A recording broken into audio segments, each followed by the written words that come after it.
it looks like the placement of this cloud here in particular is going to cause a few problems. Because, well, there's a lot of space here, and I've otherwise got a lot of other clouds remaining to get in. Like this. I've already added this in, but I'll keep that anyway just in case. I might need to reference it again. Figures I ended up resizing the window a bit. But since I need to remove this cloud here, what I usually do in this case is I select every single variant, and yes, they can go over the edge like that. In that case, that's no problem. But I need to get all 4 variants of this. Big clouds, you know, that tends to happen. Too close to tell there. So with all those now copied and moved around and the such, now I can better place this cloud. Let's see, where do I want it? Of course, the exact positioning really shouldn't matter too much.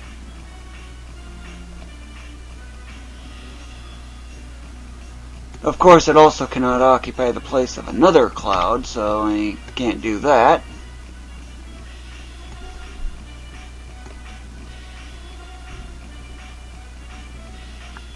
Are you seeing how this is otherwise working out? They can also be pretty close to each other too, and it just causes a greater and more intense feathering effect.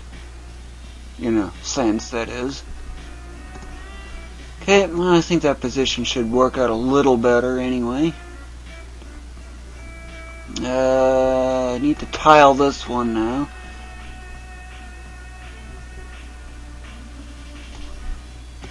And since this is a clone, I need to repeat on that too. Line her up. Ups-a-daisy quite a bit.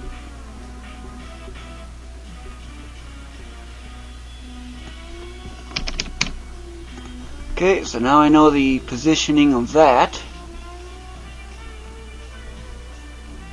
And whenever I want to drag out more clouds for eventual future reference, like, let's see here, what one should I grab? I'll take this UFO shaped one. So I just copy that, undo it, because I don't want it in there, because I want it in here. And figures I'd need to get more precise, or just move that. I hate the fact that GIMP moves it right into the center of the image, or the center of where the actual selection contents were. Let's see, I'll put you... This looks to be a good spot right in there. Okay, and there's that cloud, and I need to tile it, of course.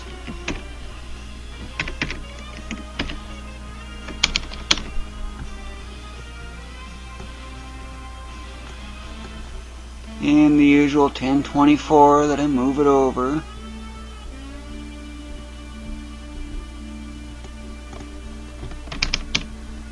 Okay, and then I usually use 1x. And yes, this can be fine as is, because I'll eventually get out resolving that at the final parts of this. But I'll just continue in this matter until I get all the arrangements done as I want them to be. Once I'm done moving the clouds around and to the point where I feel that I otherwise think I'm ready to go on to stage 3, well, there's a few other preparations that I need to make. One of the key things is I need to make sure it's going to tile, if this here is any indication. Yeah, that's tile test. But I need to get rid of those because that's for the medium density. But to do a tile test, I basically duplicate this, get rid of the scaling grid because I don't need it anymore. And I call this tile test. Okay, and change the boundary size to 1024 because that's the standard repeating size. And now I bucket fill everything, all white. without any regard to anything else. Anyway. Okay. And then, why do I scale it? Well, that way I can view it at a glance much better. Stash that off into the corner. Zoom in. Ain't far enough. Okay, duplicate it. Move it 512 over, except that's too much. Okay, merge down, duplicate. Now I do 2 and 1, which is I didn't think of doing in when I was doing the medium density clouds. Okay, and then I select this because it's got the wide range. And now I look at it. Am I satisfied with the way this is? This does seem a little close there. Ooh, that's even closer.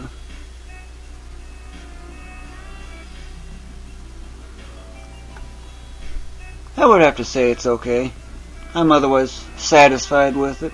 You might also be noticing that the whale-shaped one, this is kind of a close in a way, but it's not quite. And that UFO-shaped clouds are both disappeared. But anyway, that's the point of the tile test, is to, well, check to see how the tiling works. But that's not the only thing I need to do now. Remember this? Get you down to 20. And I need to figure out how exactly I want to get this positioned. This can often be rather difficult. But one of the preparations that I do here, difficult for me to decide that is, what I usually do is dot, dot, or line I should say. Why, what's with the line? Well, because I need to move this if I have to, which is very likely with the way I'm looking at it. Let's see, how do I want to move this? Okay, let's see here. I need to show this better in detail than that. Okay, I want you to look at the selection there at the bottom. Whoa, I was not expecting that. Let's see here. I want it to go somewhere about here. Okay, I don't know if you could see that 137 by 13 there or not, but that is actually the size that I kind of want to move, or distance I want to move it. Since I want to move it to the right, I need to go into the right side of the image here, select that size that I just determined. I'm going to call it 138. I copy it, undo that copy to make sure it's on the clipboard is what I do that for. I clear that out. Then I select everything there, move this to the joined right up to the very edge of the image, just like that. And now I paste. Join these two lines up. Now you see why this line's so useful? Because I could just, that way I can make sure it's all lined up correctly and stuff. I'd also do that, use that same trick with the mountains. But if I'm satisfied with it, in which I pretty much am,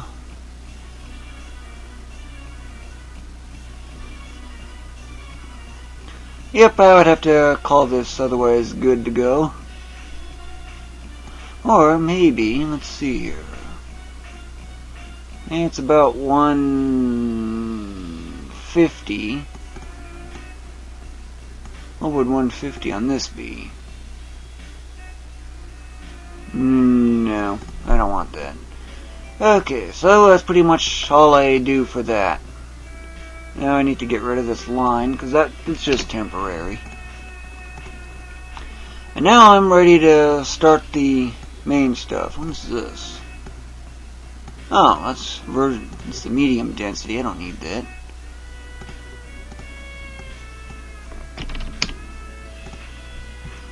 This, well, I still keep it anyway.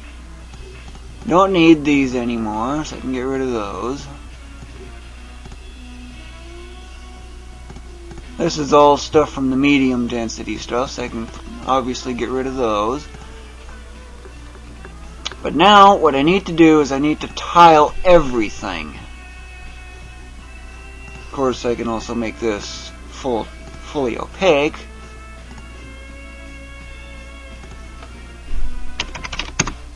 Standard repeating size. Now I just need to tile it on both sides, because after all, that's how you get the seamless looping, is you need to, well, tile it. You might think this would also be the time for putting the line in, but all I need to do is just reference the distance it's moved.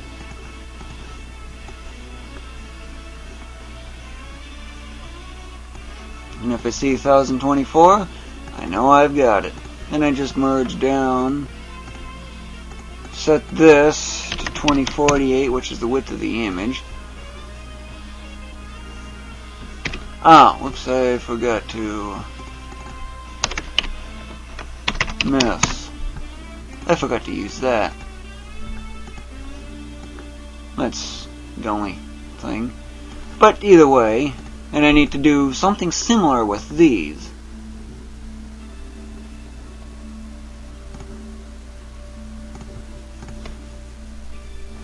Actually, what needs to be done first with these is to get it down to the standard size as usual.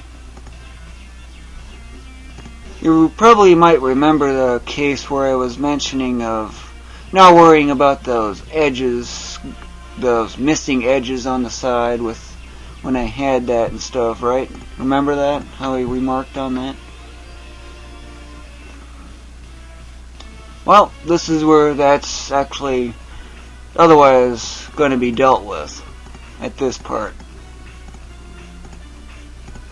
And I do the same on this axis. Only this particular thing gets it, and I just got to look for 0, 1024. Repeat here as well. Well,